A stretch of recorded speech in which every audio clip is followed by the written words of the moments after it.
Hare Krishna. Welcome you all in the class. आज की Bhagavad Gita class में आप सभी वैष्णव का बहुत बहुत स्वागत है। वांछा कल्पतरुभ्यश्च कृपा सिन्धुभ्यः च पतितानां पावनेभ्यो वैष्णवेभ्यो नमो नमः। हरे कृष्ण कृष्ण कृष्ण हरे हरे, हरे राम राम राम हरे हरे। श्रील प्रभुपाद की जय, भगवत गीता की जय। निताई गौर प्रेमानंदे हरि हरि। तो आज हम बहुत ही इंपॉर्टेंट लेसन पढ़ रहे हैं, वो है अध्याय 10। तो जैसा कि हमने बताया था कि जब अर्जुन ने कंफर्म कर दिया कि भगवान आप ही परम ब्रह्म है, परम धाम है, तो बस वो भगवत गीता खत्म हो गई। लेकिन अभी क्या है कि भगवान जो है, अर्जुन के मन में ये था कि भगवान ने जब कहा कि हमेशा भगवान का चिंतन करना चाहिए, तो चिंतन करने से जीव जो है भगवत धाम को वापस आ जाता है और अपना नित्य शाश्वत स्वरूप वो प्राप्त करके सुखी हो सकता है। अदरवाइज यहाँ यहाँ हम जो सोचते हैं ना, यहाँ सब कुछ ठीक करके मैनेज कर लेंगे, कैसे मैनेज होगा, है ना। ये जड़ जगत है और हम चेतन, कैसे एडजस्ट करेंगे? दिमाग लगाइए, है ना। ये जड़ जगत है और हम चेतन, कैसे एडजस्ट हो? कभी नहीं एडजस्ट हो सकता, है ना। हम जो कॉन्शियसनेस के हैं, हम जो सच्चिदानंद तत्व के हैं, ये सच्चिदानंद तत्व जहाँ पाया जाएगा वहीं हम सुखी रहेंगे, और वो केवल गोलोक धाम में पाया जाएगा। इसलिए हमें अगर अपना जीवन शाश्वत और सुखी करना है तो हमें अपने घर वापस जाना, ये माइंड में यहाँ पे हमेशा हमें रखना है। तो शरीर का जो उपाधि है ये टेम्परेरी है और इसे छोड़ना ही है। तो ये इतना ज्यादा हमें मिथ्या अहंकार के कारण एक फाउंडेशन है कि ऐसा लगता है कि ये फाउंडेशन जो है वो छूट नहीं सकता। तो आपको याद है कि भागवतम में भी देवहूति ने ये प्रश्न पूछा था कपिल मुनि से, है ना, जिनके पुत्र थे और भगवान के अवतार थे। तो उन्होंने बोला कि इतना ज्यादा हमारा अटैचमेंट इस शरीर से है, शरीर के प्रति कॉन्शियस रहते हैं, आप कैसे हम भक्ति कर सकते हैं? क्या इस शरीर में भक्ति की जा सकती है? या डिटैचमेंट हो सकता है इस जगत से और भगवान से अटैचमेंट हो सकता है? तो भगवान ने, कपिल मुनि ने बहुत सुंदर आंसर दिया था। ये बिल्कुल हो सकता है यदि जीव जो है साधु पुरुषों का संग करे,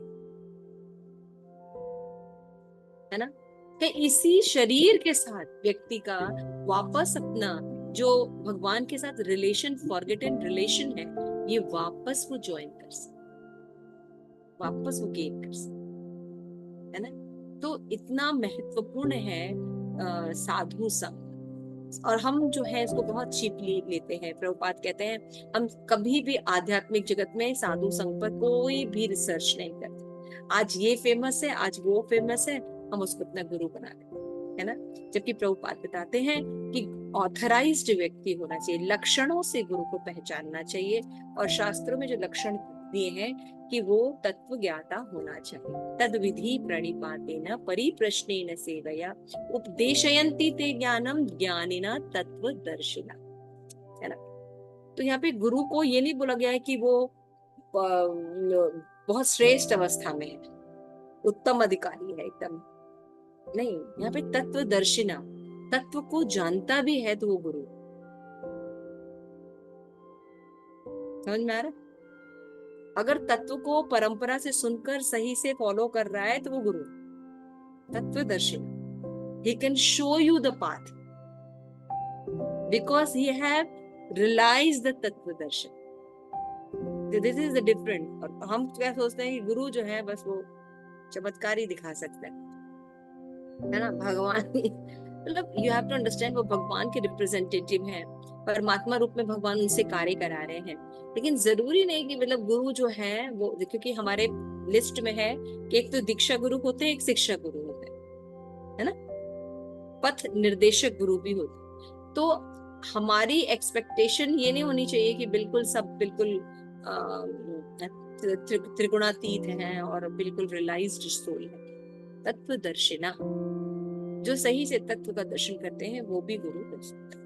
तो ये सब जब डेफिनेशन देने के बाद भगवान कहते हैं कि जब तक तुम मेरा चिंतन नहीं करोगे तब तक मतलब भक्ति करना बहुत डिफिकल्ट है, भगवान बताते हैं। तो अर्जुन कहता है कि भगवान आपका चिंतन सदैव कैसे हो सकता है? सुबह शाम तो हो सकता है, कोई ओकेजन वाइज तो हो सकता है आपका चिंतन, लेकिन हमेशा और सदैव आपका चिंतन कैसे हो सकता है?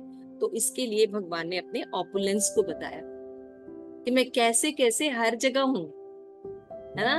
मैं यहाँ हूँ, मैं यहाँ हूँ, मैं यहाँ हूँ, यहाँ हर जगह हूँ। आप लोग कुछ अलग मत सोचिएगा, लेकिन ये लोग जो यहाँ हूँ गाते रहते हैं ना, वो कहीं नहीं होते हैं। तो एक्चुअल में जो बेस्ट नेटवर्किंग सिस्टम है वो परमात्मा नेटवर्किंग सिस्टम, है ना। ये नेटवर्क सिस्टम जो था ये हमेशा से था, है और रहेगा। इससे प्रेरित होकर जो जीव कार्य करते हैं ये बेस्ट हो, है ना, नेटवर्किंग सिस्टम। और ये जो हमारा जो चलता है, ये अभी लाइट चली जाए तो जूम खत्म। अभी कोई डिस्टर्बेंस आ जाए तो जूम की लाइन खत्म हो जाती। लेकिन परमात्मा रियलाइजेशन में लाइट नहीं जाती है। और ना ही मैसेज गलत जाता है ना। तो भगवान का जो नेटवर्किंग सिस्टम है वो कहीं भी कार्य करता है। और कैसे कार्य करता है? ये शरीर के समाप्त होने पर भी खत्म नहीं, है ना, क्योंकि भगवान सदैव रहते हैं जी। मतलब ये शरीर त्याग हुआ तो भगवान आपको नहीं छोड़ते, दूसरा शरीर मिला तो भगवान आपको नहीं छोड़ते। समझ में बात आ रही है? तो ये जो कनेक्शन है भगवान आप कैसे कैसे हर जगह में अपने आप को स्थापित करते हैं, आप ही बता दीजिए। तो यहाँ पे देखिए अर्जुन डायरेक्ट पूछने के कारण मायावादी सिद्धांतों का खंडन करते हैं कि भाई हम अपने आप से मेंटल स्पेकुलेशन करें कि भगवान कैसे कैसे। तो फिर मेंटल स्पेकुलेशन का नतीजा क्या होता है? हर व्यक्ति सोचता है ये भी भगवान है, ये भी भगवान है ना। लेकिन वैष्णव जानता है कि खंबे में से नरसिंह देव निकले तो नरसिंह देव भगवान है, खंबा भगवान नहीं है। सीधी सी बात है। लेकिन मायावादी खंबे को भी भगवान माने, फिर क्या बोलते हैं? हम भी भगवान। तो ये सब विचारधारा से बचने के लिए डायरेक्ट पूछते हैं। तो अर्जुन को फिर भगवान बताना शुरू करते हैं कि कैसे कैसे जो विभूतियां दुनिया में दिखती हैं वो भगवान कहते हैं मेरा अंश है, मैं कितना बताऊं, है ना। तो कुछ विभूतियों के भगवान बताते हैं 22 में। वेदान साम वेदो अस्मि देवान अस्मि वासवा इंद्रियाणाम मनश्चस्मि भूतानाम अस्मि चेतना। मैं वेदों में साम वेद हूँ और देवों में राजा इंद्र हूँ, इंद्र में मन हूँ तथा समस्त जीवों में जीवन शक्ति यानी चेतना भगवान है। हम सबके अंदर जो प्राण है जिसके कारण हम सरवाइव कर रहे हैं, ये जो प्राण शक्ति जो जीवन शक्ति है भगवान कहते हैं मैं। अब बताइए, है ना। तो पदार्थ और जीव में अंतर ये कि पदार्थ में जीवों के समान चेतना होती है, अतः ये चेतना परम और शाश्वत है। पदार्थ के संयोग से चेतना उत्पन्न नहीं की जा सकती। ठीक है, पदार्थों में चेतना होती है वो बात ठीक है ना। वृक्ष में भी चेतना है, घास में भी चेतना है, हर चीज में चेतना होती है। लेकिन इसका ये मतलब नहीं कि जो पदार्थ है वो चेतना को उत्पन्न कर सकता। समझ में बात आ रही? जीव की उत्पत्ति जो है वो पदार्थ से नहीं होती, जैसा कि कुछ केमिकल का हमारा संयोग है ऐसा नहीं। क्लियर हो गया? ये बहुत अच्छा विज्ञान है। तो जो चेतना है वो हमारे इस जड़ जड़ शरीर में है, लेकिन जड़ शरीर से चेतना उत्पन्न नहीं होगी। ऐसा हम सोचते हैं जड़ शरीर से अगर कोई बच्चे उत्पन्न करते हैं तो सोचते हैं मेरा है, ये शरीर से उत्पन्न हुआ है। नहीं, शरीर से शरीर तो उत्पन्न हुआ, उसके अंदर जो चेतना है उसको नहीं उत्पन्न कर सकते, वो शाश्वत। क्लियर होगी? तो भगवान यही कहते हैं वो चेतना कौन है जो शाश्वत रहती है, भगवान कहते हैं वो मेरा अंश है। क्लियर हो गया? फिर भगवान 23 में बोलते हैं रुद्राणाम शंकर अस्मि विचेष्टु अक्षराम वासुनाम पावकी अस्मि मेरु शिखराणि अहम्। फिर भगवान यहाँ पे शिव जी के बारे में बता रहे हैं। क्यों? क्योंकि जब भौतिक जगत का भगवान जो है वो स्वरूप करते हैं तो शिव तत्व और दुर्गा तत्व के द्वारा ही करते हैं, है ना। तो भगवान कह रहे हैं कि जो भौतिक जगत में जितने भी रुद्र है ना, ये रुद्र कौन है? रुद्रों में जो सबसे मेन रुद्र शिव जी होते हैं, है ना। 10 11 या 12 रुद्र है, हाँ 11 रुद्र हैं। 11 रुद्र में तो शिव जी हैं वो प्रमुख हैं, बहुत ज्यादा नोन भी हैं। भगवान कहते हैं वो मैं। फिर भगवान कह रहे हैं यक्ष और राक्षसों में संपत्ति का जो देवता है कुबेर मेन फाइनेंस डिपार्टमेंट है ना, तो भगवान कहते हैं वो मैं। फिर उसके बाद बताते हैं वसुओं में अग्नि मैं हूँ, और समस्त पर्वतों में जो मेरु पर्वत है वो सबसे सुंदर होता है ना, समृद्धशाली होता है, प्राकृतिक संपत्तियों में बहुत विख्यात है, तो भगवान कहते हैं वो मैं। यहाँ पे बताया कि 11 रुद्र में शंकर और शिव प्रमुख हैं, वे भगवान के अवतार हैं जिन पर ब्रह्मांड के तमोगुण का भार है। यक्ष और राक्षसों के नायक कुबेर है जो देवताओं की कोषाध्यक्ष है, भगवान के रिप्रेजेंटेटिव। फिर मरु पर्वत और समृद्ध प्राकृतिक संपदा के लिए भी विख्यात है, ठीक है ना। तो पुरोधनाम च मुख्यमाम विधिम पार्थ बृहस्पतिम सेनानि माहम स्कंदः सरा सरसाम अस्मि सागरः। तो बता रहे हैं अर्जुन। अब देखिए और कितने ऑपुलेंस है, यानी इस दृष्टि से पहले रुद्र को देखा तो शिव जी भगवान है ना। फिर अगर यक्ष राक्षस देखिए भगवान तमोगुणी से शुरू कर रहे हैं, राक्षस में जाएंगे तो भाई कुबेर की पूजा की जाती है, भगवान कहते हैं। इस बार भगवान कहते हैं भाई पर्वत, बहुत लोग दार्जिलिंग हिमालय के यहाँ भी घूमना बहुत पसंद करते हैं ना, है ना। भगवान कहते हैं जो पर्वतों में सबसे सुंदर पर्वत है मेरु पर्वत, कहेंगे ये कहाँ है ये लोगों को पता ही नहीं मेरु पर्वत कहाँ है, तो मेरु पर्वत भगवान कहते हैं। फिर भगवान कहते हैं अगर मान लीजिए पुरोहित की बात की जाए, है ना, राक्षस से थोड़ा ऊपर आ जाइए, तो जो देवता लोग होते हैं वो पुरोहित के पास जाते हैं, तो पुरोहित में जो बृहस्पति है उनके गुरु वो बोलते हैं मैं हूँ। और फिर सेना नायकों में अगर किसी की बात कीजिए कि बहुत आप आर्मी की बात कीजिए, उसमें जो सेना नायक है तो उनकी बात करिए, उसमें जो कार्तिकेय है वो सब बेस्ट सेना नायक, भगवान कहते हैं वो भी मैं हूँ। देखिए आप जहां जहां देख रहे हैं हर वैरायटी में उनका जो नायक है, उनकी जो विभूति है, उनका जो मेन अट्रैक्शन है वो कौन है? कृष्ण। क्लियर हो रहा है? तो जब हम इनको देखें तो किसकी याद आनी चाहिए? कृष्ण की याद आनी चाहिए। और समस्त जलाशय में को हम मान लीजिए जल ही जीवन है ना, तो देखते हैं कि जल का जो अपार सागर है उनमें सबसे समुद्र जो है वो विशाल, सबसे विशाल अंतहीन होता है ना, तो समुद्र जो है भगवान कहते हैं मैं। तो यहाँ पे देवता जो है इंद्र जो है वो स्वर्ग का राजा है, और लोगों में शासन करने वाले इंद्रलोक कहलाता है उनका, और बृहस्पति जो है राजा इंद्र के पुरोहित है, तो समस्त राजाओं के प्रधान, इसलिए बृहस्पति समस्त पुरोहितों में मुख्य प्रभुपाद लिख रहा है। क्लियर हो गया? और सभी राजाओं में प्रमुख। इस प्रकार पार्वती और शिव के पुत्र जो है स्कंद या कार्तिकेय समस्त सेनापतियों के प्रधान थे, बहुत बड़े बड़े युद्ध किए थे, है ना। में कार्तिकेय जो थे सेनापति, बहुत कुशल सेनापति थे, इसलिए कार्तिक का एग्जाम्पल दे। समस्त जलाशयों में समुद्र सबसे बड़ा है और कृष्ण के स्वरूप में महानता का सूचक है। जैसे समुद्र महान है वैसे भगवान महान। फिर भगवान बोलते हैं मनुष्यराम विगुरहम ध्यामस्य एकम अक्षतं यज्ञानाम जपो अस्मि स्थावरणम मेरालय। पढ़िए भाई पद्मावती। तात्पर्य श्री प्रभुपाद द्वारा मैं महर्षियों में भृगु हूँ, वाणी में दिव्य ओंकार हूँ, समस्त यज्ञों में पवित्र नाम का कीर्तन जप तथा समस्त अचलों में मैं हिमालय हूँ। तात्पर्य ब्रह्मांड के प्रथम जीव ब्रह्मा ने विभिन्न योनि के विस्तार के लिए कई पुत्र उत्पन्न किए, इनमें से भृगु सबसे शक्तिशाली मुनि थे। समस्त दिव्य ध्वनियों में ओंकार तथा कृष्ण का रूप है। समस्त यज्ञों में हरे कृष्ण कृष्ण कृष्ण हरे हरे, हरे राम राम राम हरे हरे का जप कृष्ण का सर्वाधिक शुद्ध रूप है। कभी कभी पशु यज्ञ की भांति संस्कृति भी की जाती है, किंतु हरे कृष्ण यज्ञ में हिंसा का प्रश्न ही नहीं उठता। यह सबसे सरल तथा शुद्धतम यज्ञ है। समस्त जगत में जो कुछ शुभ है वह कृष्ण का रूप है। अतः संसार का सबसे बड़ा पर्वत हिमालय भी उनका ही स्वरूप है। पिछले श्लोक में मेरु का उल्लेख हुआ है, परंतु मेरु तो कभी कभी सचल होता है, लेकिन हिमालय कभी चल नहीं है।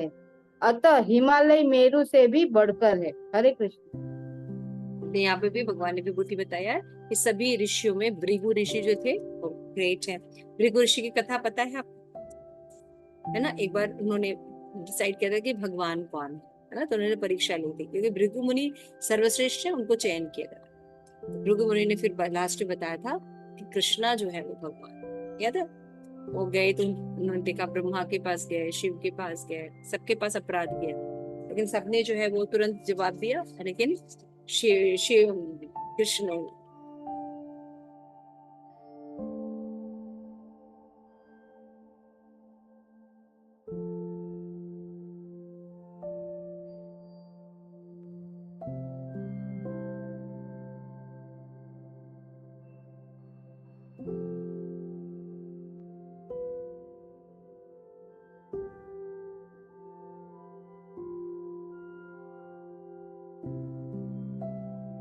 मेरी आवाज आ रही है? ठीक है। तो यहाँ पे बताते हैं कि जो महर्षियों में भृगु ऋषि है ना, तो भृगु का आपने पता ही है। फिर उसके बाद वो मतलब यहाँ की विष्णु के साथ उन्होंने मनसा, वाचा और कर्मणा तीनों अपराध किए, लेकिन फिर भी भगवान से पूछते हैं कि भाई कहीं आपको चोट तो नहीं लगी। तो ये है भृगु ऋषि। तो इस तरह से जो वो ऋषि है, भगवान कहते हैं वो मेरा प्रतीक है। उसी तरह देखिए वाणियों में दिव्य ओमकार, ओम ध्वनि भगवान है ना, ओम से ही देखिए ये निकला है। और सभी यज्ञों में भगवान कहते हैं जो भगवान के नाम का जप कीर्तन है ना, हरे कृष्णा कृष्ण कृष्ण हरे हरे, हरे राम राम राम हरे हरे। तो ऐसा नहीं कि सतयुग में नाम नहीं था ना, त्रेता में नाम नहीं था, सब जगह था, लेकिन उसमें क्या था कि लोगों के पास और टाइम था, तो वो और भी मेथड यूज कर सकते थे। लेकिन कलयुग में इतना पॉसिबल नहीं है, क्योंकि बहुत ज्यादा कलुषित स्टेज है। तो इसलिए जो नाम है ये ही सबसे सर्वोत्तम है। तो भगवान कहते हैं वो भी मैं हूँ, है ना, इसलिए कहते हैं ना कि नाम और नामी में भेद नहीं होता, इसलिए साधन और साध्य दोनों एक है हमारा। हम जब चैंटिंग कर रहे हैं तभी हम भगवान का संग कर रहे हैं, और उनसे प्राप्त जिनको करना है वो भी भगवान, है ना। इसलिए बहुत सुंदर भाव से, पूरे मनोयोग से, अपना हार्ड एंड सोल करके करना चाहिए। अभी महाराज की बुक जो हम लोग ट्रांसलेशन कर रहे थे, बॉम्बे इज माय ऑफिस, वो कल का कंप्लीट हो गया। सो आप सबकी आप सबके कारण, आप लोगों ने सहयोग किया, इसके कारण हम लोग ने इम्पॉसिबल टारगेट जो है वो कंप्लीट किया। आई होप, वैसे बहुत अच्छा ट्रांजिशन है कि नहीं है ये तो बड़े लोग बता पाएंगे, लेकिन फिर भी मुझे बहुत खुशी हुई, क्योंकि हम लोग ने अपनी तरफ से कोशिश की। बहुत ही सुंदर ट्रांसलेशन था। जो लोग इसमें पार्टिसिपेट किए ट्रांसलेशन करने में, उनको बहुत बहुत साधुवाद। और उनका जो रियलाइजेशन है वो भी बहुत अच्छा है ना। इनमें से कुछ लोगों ने किया हुआ है, मैं चाहूंगी कि वो रियलाइजेशन अपना शेयर करें।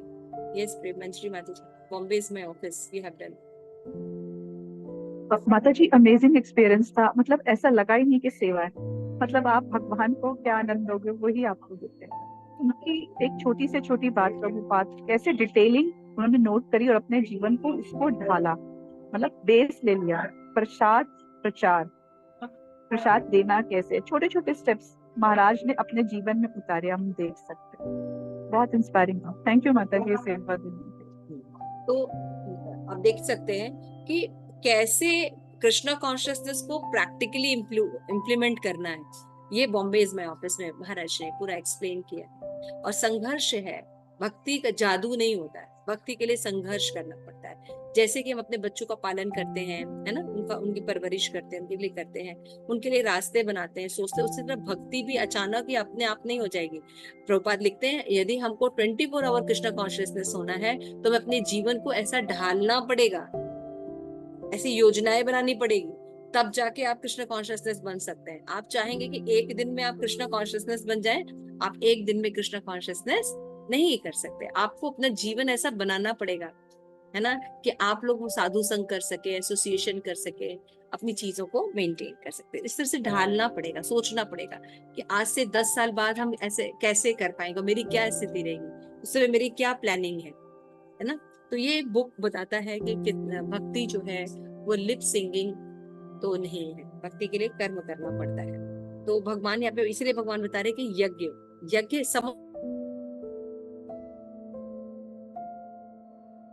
माता जी आप म्यूट हो गए। हम लोग जैसे यज्ञ करते हैं, कितने तरह के ना पुरोहित बुलाते हैं, ये करते हैं, लेकिन हम ये नहीं समझते कि आज हम अश्वमेध यज्ञ को भी अगर सामने रखें, जो कि राजा राम ने किया है ना, वो यज्ञ भी हरि नाम के आगे कुछ नहीं है। आप जो बैठ के कर रहे हैं, हरे कृष्णा कृष्ण कृष्ण हरे हरे, हरे राम राम राम हरे हरे। ये गिफ्ट हमारे पास, आप समझते हैं, ये गिफ्ट हमारे पास। तो जब हम हरि नाम के लिए अपना जीवन दे देते हैं, तो हमें क्या करना चाहिए, हमें समझना चाहिए कि ये हम भगवान की, भगवान ही है, कृष्ण है, भगवान का ऑपुलेंस है हरि नाम, है ना। तो नाम और नामी में अंतर नहीं। तो संसार के सबसे बड़े पर्वत हिमालय जो है, उसको भगवान का स्वरूप। हिमालय बहुत अट्रैक्शन, देखिए हर लोग, पहला व्यक्ति वो चढ़ा, है ना, बोलते हैं ना हिमालय का आज हम ट्रैकिंग करें, जो हिमालय के लिए इतना आकर्षण रहता है, बाप रे बाप, कितने सारे अवार्ड्स हैं, कितनी सारी चीजें हैं, फिल्में बनाई जाती हैं, सब बनाई जाती हैं हिमालय के ऊपर। क्यों? क्योंकि वो भगवान की विभूति है, इतना गॉर्जियस है वो हिमालय, है ना। तो यहाँ पे समझना चाहिए। तो जब हम इस तरह से जब अपना परसेप्शन कर रहे हैं, देखते चलिए, रुद्र से लेके, है ना, सब चीजों से लेते हुए देखिए, फिर देवताओं के बीच में देखिए, कुबेर को देखिए, बृहस्पति को देखिए, सेनापतियों में कार्तिकों को देखिए। अब जहां जहां देख रहे हैं, अब आपको निरंतर भगवान की याद आएगी, है ना। हिमालय देख रहे हैं, भृगु ऋषियों को भी देख रहे हैं, है ना, ओमकार मंत्र को देख रहे हैं, जो कि आप रोज चैंटिंग करते हैं, है ना। तो हमेशा भगवान के आप दर्शन कर रहे हैं, तो होगा ना, भगवान की मेमोरी बनी रहेगी ना। तो इसलिए आपको बहुत यज्ञ करने की जरूरत नहीं है। यहाँ पे लिखा है शास्त्र में कि जो चैंटिंग है ये भगवान खुद है। फिर यहाँ पे बता रहे अश्वतः सर्व वीक्षणाम देवा ऋषि च नारद गंधर्वाणाम चित्ररथ सिद्धानाम कपिलो मुनि। 26 श्लोक। मैं समस्त वृक्षों में अश्वत्थ वृक्ष हूँ, है ना। आप जानते हैं पीपल का पेड़, है ना, कितना कितना कितना बढ़िया होता है पीपल का पेड़। देखिए लोग पूजा करते हैं, क्यों करते हैं? क्योंकि ये भगवान की विभूति है। शास्त्र में लिखे, भगवत गीता में लिखा है कि पीपल का पेड़, है ना, और जितने भी देव ऋषि हैं, बहुत से ऋषि लोग हैं, लेकिन उसमें नारद जो है वो मुख्य है। भगवान कहते हैं वो भी मेरी विभूति है। फिर बताते हैं गंधर्व, बहुत से गंधर्व है, बहुत सुंदर सुंदर गाते हैं, बहुत सुंदर सुंदर नृत्य करते हैं, वो रिझाने का प्रयास। उसमें जो चित्ररथ नाम का गंधर्व है, सर्वश्रेष्ठ है, भगवान कहते हैं वो मेरी विभूति है ना। और जितने भी सिद्ध पुरुष लोग हैं, है ना, उनमें सबसे जो सुंदर सिद्धि प्राप्त की है वो एक कपिल मुनि, जिन्होंने सांख्य दर्शन एस्टैब्लिश किया। और ये कपिल मुनि कौन है? नरसिंह स्तुति, कपिल मुनि कौन है? भगवान के शक्तावे अवतार, है ना, भगवान के शक्तावे अवतार। वो यानी जब कपिल मुनि को पढ़ रहे तो हमें किसको याद करना है? ये कृष्ण के हैं, है ना। इन्होंने बताया है कि कैसे पदार्थों का जो मूल है वो कृष्ण है। जिन पदार्थों के बीच में हम रहते हैं उसका मूल कृष्ण है। तो वो पदार्थों से लेके हमें भगवान तक लेके आते कि when everything is created by Krishna, then you are also created by Krishna, है ना। तो पदार्थ से हम जो है आत्मा तक जाते हैं, ऐसा सांख्य दर्शन है ना। तो ऐसे ऐसे एनालिसिस करते हुए, तो ये जो पूरा जो एनालिसिस है ये माँ को उन्होंने अपने सुनाए थे, भूति मदर को। और it is a beautiful beautiful Sankhya Yoga, जो कि भागवतम में वर्णन है, वो भक्ति की ओर लेके जाता है। लेकिन जो सांख्य दर्शन हमें भक्ति की ओर नहीं लेके, जो नास्तिक कपिल बाद में ऐड हुए हैं, उनका सांख्य जो है वो फिर भागवत धर्म नहीं है। कपिल मुनि का जो धर्म है सांख्य। फिर भगवान बोलते हैं, तो इस तरह जब हमें कहीं भी कोई चीज देखनी चाहिए, इसलिए आप भी जैसे मान लीजिए बैठे हैं, तो एक घर है, घर में जितनी भी चीजें उपलब्ध हैं, इनमें जितना भी ऐश्वर्य बनाया है वो सब कौन है? भगवान। जितने लोगों को चेतना रूप में आप देख रहे हैं, कौन है? भगवान है। समझ रहे हैं? तो इस तरह से आप विभूतियों को देख सकते हैं। तो अर्जुन के ये सब पूछने पर उन्होंने बताया। फिर उसके बाद 27 बताया, उच्च श्रवा समानाम विधि मामुपा विभि माम अमृतम उदम एवा एरावतम गज इंद्राणाम नारायणम च नर अधिकम। अब देखिए विभूति बताने का, वो भी हमारे जैसे लोगों को जिनको कुछ पता ही नहीं है एरावत कौन था वो क्या समझेंगे। इसलिए मैंने इस पर राधा गोविंद महाराज का लेक्चर बहुत साल पहले सुना था, तो उन्होंने एक एक के बारे में बताया था ना, जैसे एरावत कौन है, जैसे चित्ररथ कौन है, बहुत डिटेल में पूरा वर्णन है। तब हमें अदरवाइज, इसीलिए हम भगवान के ऑपोनेंट्स को समझ नहीं पाते, समझ रहे हैं आप? जैसे अभी बनाया था एप्पल का मोबाइल फोन है भगवान, ओहो अच्छा एप्पल का भगवान है। Then we can rely। अब हमें पता ही नहीं चित्ररथ कौन था, तो क्या महिमा गाएंगे हम भगवान की, समझ रहे हैं? तो हम लोग ऐसे पतित लोग हैं कि हमें जब भगवान अपनी विभूति के बारे में बता भी रहे हैं, तो हमें ये नहीं पता कि वो विभूति है क्या। तो उच्चैश्रवा, अब हमको क्या पता ये कैसा घोड़ा था। है ना? तो फिर उसके बारे में जब हम पढ़ते हैं शास्त्र में, तो बहुत सुंदर, जब समुद्र मंथन हुआ था तो एक स्पेशल घोड़ा निकला था, है ना? तो भगवान कहते हैं जो उच्चश्वा है, यानी एक बार जब देव असुरों का भाग लिया था, तो मंथन में ये विष निकलने के बाद शिव जी ने विष पिया, फिर अमृत के साथ अनेक जीव भी उत्पन्न हुए, जिसमें उच्चश्वा नाम घोड़ा था, और अमृत के साथ एक अन्य पशु एरावत, यानी दोनों एक साथ प्रकट हुए थे। तो अमृत के साथ एरावत भी उत्पन्न हुआ था, और दोनों पशु अमृत के साथ उत्पन्न हुए थे, अतः इनका विशेष में, तो ये कोई साधारण एरावत और हाथी या घोड़ा नहीं थे, ये विशेष थे, और ये कृष्ण के प्रतिनिधि थे। तो एरावत किसको दिया गया? इंद्र को। और उच्चश्वा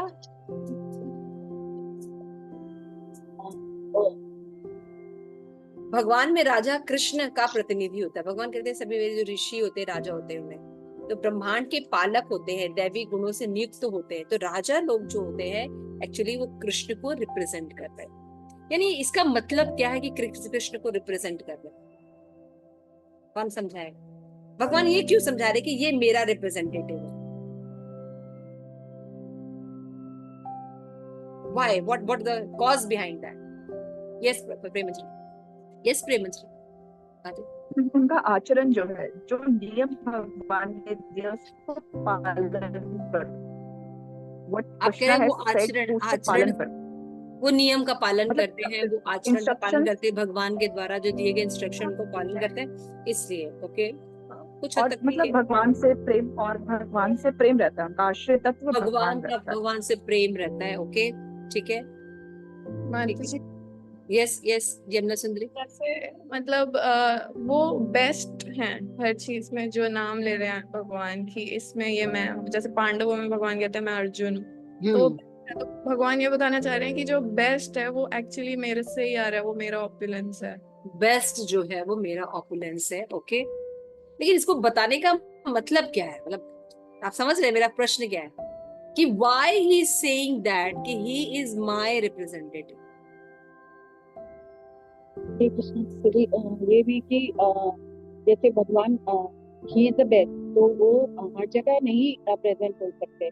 that is why he created it, like उन्होंने अपने रिप्रेजेंटेटिव प्रेजेंट किए, because he can not do, we can not be at the same time, like तो होता है ना, जैसे एग्जांपल जैसे एक है गवर्निंग बॉडी होती है, और उसके नीचे और लोग होते हैं, वर्क करते हैं, तो इस तरह से होता है कि he is the head, but ये तो हम समझ गए, ये सब आप लोग जो बोले हम समझ गए, लेकिन थोड़ा कभी सोचे आपने कि why Krishna is telling to us that this is my representative? Representative का कार्य होता है कि वो सही व्यक्ति को बताए कि मेरे पीछे कौन। जब नारद मुनि ने पूछा ब्रह्मा से कि मैं समझता हूँ कि यू आर द क्रिएटर, आप मेरे पिता हैं, और मैंने देखा है कि सृष्टि आप करते हैं, आप किसका ध्यान करते हैं? ट्रांसपेरेंट मीडिया होना चाहिए, जो भी है वो भगवान तक लेकर जाए। प्रतिनिधि को पता होना चाहिए उसको जन्म देने वाला या सूत्रधार कौन है। जब वो ये सेवा करता है तब वो राइट प्रतिनिधि है, इसीलिए सारी गड़बड़ी है। कि प्रतिनिधि को हम कृष्ण तक नहीं लाते हैं, क्योंकि प्रतिनिधि को ही नहीं पता कि Krishna is the supreme personality of God है। जब हम बोलते हैं ये मेरा प्रतिनिधि है, मतलब ही उसका ये काम है कि हर चीज को राजा से जोड़ना। अब आपके आंसरों के आंसर आ जाएंगे, है ना, कि वो राजा है तो भाई उसके एब्सेंस में वो हर जगह नहीं रह सकता, तो वो अपना रिप्रेजेंटेटिव रखता है, या उनका जो है कि वो उनके कहे के अनुसार आचरण करता है। ये सारी चीजें बाद में आएंगी, है ना। हुआ ना। रिप्रेजेंटेटिव का मतलब क्या हुआ? रिप्रेजेंटेटिव भगवान क्यों कह रहे हैं? याद रखो मेन सोर्स मैं हूं, उनके थ्रू मुझे मेरे तक ही आना है, और उनका भी यही काम है कि वो आप तक, मुझे मेरे तक आपको भेज। अच्छा, उसमें जैसे कृष्ण पृष्ठाय बोलते हैं, मतलब हाँ, इसीलिए विभूति भगवान नहीं है, विभूतियों को देखकर कृष्ण तक आना है। जैसे प्रभुपाद हमें कृष्ण तक ले जा रहे हैं, हमारे गुरु हाँ, महाराज प्रभुपाद तक हम लेके जा फर्स्ट रहे में हैं। हो सकता है, जैसे बहुत से लोग होते हैं कृष्ण से अट्रैक्ट नहीं होते या एक्सेप्ट नहीं करते अपने पुराने कर्मों के कारण। तो क्या कर सकते हैं हम जब जब मान लीजिए कहीं पे भी कोई, जैसे फूलों में कमल सबसे सुंदर लगता है, भगवान कहते हैं वो मैं हूं। You understood the point? What Krishna want to tell कि प्रतिनिधि, ये जो विभूति जो तुम कहीं भी देख रहे हो वो मैं हूं। मीन्स मतलब अगर तुमको कोई चीज आकर्षक चाहिए, अच्छी चाहिए, बेस्ट चाहिए, तो मुझ तक आना पड़ेगा, क्योंकि आई एम द बेस्ट, है ना। तो एक तरीका है प्रतिनिधियों के थ्रू भगवान तक जाने। तो ये सब चीजें जो है ये भगवान के प्रतिनिधि, सिर्फ विभूतियां हैं, भगवान ने बनाई हैं, तो उनको देख के भगवान का स्मरण होगा। अब समझ में आ रहा है? जैसे प्रभुपाद जब भगवान का ऑफर्ड फ्लावर लेके बिस्तर पर सोते थे, तो जब उसको सूंघते थे तो कहते थे इसकी जो गंध है वो कृष्ण है, तो वो रिमेम्बर कृष्ण, है ना। वो जब कोई उनका प्लेन में बैठ के उनको जबरदस्ती अगर कोई फिल्म देखनी पड़ती थी, चार्ली चैपलिन, तो वो चार्ली चैपलिन की फिल्म देखते थे, तो कहते हैं इसके जो हंसी है, जो कॉमेडी है, ये कृष्ण का देन। कोई बहुत सुंदर एयर होस्टेस है, उसको देख के कहते थे ये कृष्ण की विभूति है। When you see like that, you never indulge in sex. If you have this power, अगर आप इस तरह से आप देख सकते हैं, अभी तो हम आर्टिफिशियली सोच रहे हैं, लेकिन अगर आपकी हमारी कॉन्शियसनेस इतनी प्योर हो जाए कि we can see everything Krishna's विभूति, तो हमको कभी भी भोगने की इच्छा होगी और तो प्रॉब्लम ही सॉल्व हो गई। तो ये बहुत बड़ी चीज है, ये इतना आसान नहीं है। इसीलिए भक्त विभूति के थ्रू भगवान को नहीं देखते। ये भक्तों के लिए एक सब्जेक्ट मैटर नहीं है। भक्त थोड़े देखते हैं जब पानी पीते तो ये कृष्णा है, वो पानी पीते हैं, समझ रहे हैं। ये बाकी लोगों के लिए जो बिल्कुल भगवान के लिए नहीं करते। भक्तों के लिए विभूतियां नहीं होती, भक्त विभूति नहीं देखते, उनके लिए हर चीज कृष्ण में है, कृष्ण की सेवा के लिए। समझ में आ रहा है? भक्त ये देखता है ये जो क्रिएशन किया है, पानी बनाया है भगवान ने बना, लेकिन और जो छोटे स्तर पे लोगों को क्या दिखेगा कि इसका जल का स्वाद में। आप देखेंगे जैसे प्रभुपाद ने बहुत सुंदर सुंदर प्रपोर्ट्स दिए हैं, सब समझने वाले पॉइंट्स है ना। फिर यहाँ बताते हैं कि किंतु ये समझना चाहिए कि भूतकाल के लोग धर्मात्मा राजों के अधीन रहकर अधिक सुखी थे। प्रभुपाद लिख रहे हैं कि when representative is Krishna's representative, तभी लोग सुखी होगा। आज जो हम आदि दैविक, आदि भौतिक, आदि आध्यात्मिक जो क्लेश भोग रहे हैं, है ना, बेरोजगारी है, बीमारी है, ये है, वो है ना, हर तरह से जो घिरे हुए हैं, उसका रीजन ये है कि हमारा जो प्रतिनिधि है वो मैं सही प्रतिनिधि की तरफ नहीं लेके गया। जैसे ही हम अपना ऐसा कर लेंगे, स्वीकार कर लेंगे, भगवान की एक्सेप्टेंस स्वीकार कर लेंगे, उनके साथ जीवन यज्ञ चक्र के हिसाब से जीवन शुरू कर देंगे, तो अन्ना भवति भूतानि, उसमें सहयोग करने लगते हैं। तो इसलिए ये विभूतियां बताई जा रही हैं, लेकिन ये भक्तों के लिए विभूतियां नहीं होती। भक्त ऐसे नहीं देखता है। आप लोगों में से कितने लोग जल पीते हैं फिर होते ये भगवान है?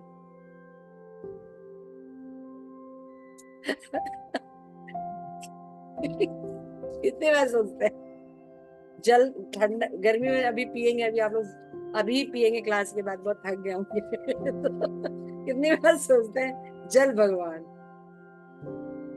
ये आर्टिफिशियल सोच है, ये हम लोग नहीं मतलब जल भगवान तो नहीं है, लेकिन ये हमारा एक मतलब टेस्ट आता है तो ओ भगवान कृष्णा कहते हैं ना कॉन्शियसनेस टेस्ट, जल में जो स्वाद है वो मैं हूँ। तो कितनी बार आप सोचती हैं? 50 बार तो पानी पीती हैं और भक्त भी हैं। नहीं, हमेशा तो नहीं, आपको तो खैर पता नहीं, पर ऐसे लगता है कि हाँ कब वैसा टेस्ट मिलेगा कि ये मटेरियल चीजों से मतलब हम ऊपर कभी जबरदस्ती टेस्ट अगर आएगा। अपने दिमाग पे जोर लगा के, क्योंकि पढ़ा हुआ है इसलिए हाँ बोलते हैं, तो हमें लगता है, अदरवाइज भक्त ऐसे नहीं देखते। भक्त के लिए कृष्ण मैं ही सब संसार, फर्क है ना दोनों में। इसे फिर विभूतियां भगवान बताए हैं कि लोग जो भगवान का चिंतन नहीं कर सकते, भगवान को डायरेक्ट एक्सेप्ट नहीं करते, वो लोग भगवान का चिंतन कर सकते। ठीक है, तो ठीक है, यहाँ तक हम पढ़ते हैं। प्लीज निशान लगा लीजिए ताकि नेक्स्ट क्लास में आगे से हमें बताइएगा। हरे कृष्णा, श्री प्रभुपाद की जय। आप सभी गौर भक्त की जय। निताई गौर प्रेमानंदे।